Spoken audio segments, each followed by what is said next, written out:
How to delete your Carrom Pool account. Hi everyone, welcome back to Crazy Gamer.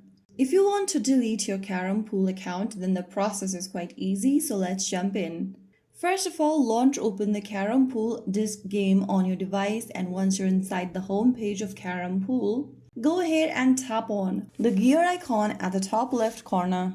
Inside the settings menu that appears on the screen, scroll down and under info section, you'll see delete account button.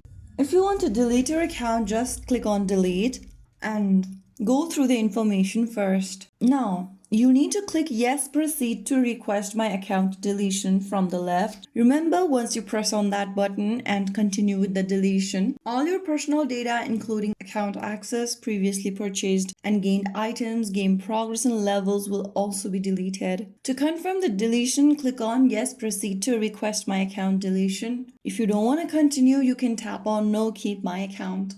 After tapping the yes button, follow through the instructions and you'll be able to delete your Carrom Pool account easily and quickly. So that is how it's done. If you found the video helpful, don't forget to like, share and subscribe to our channel. I will be back again in the next video. Thank you for watching.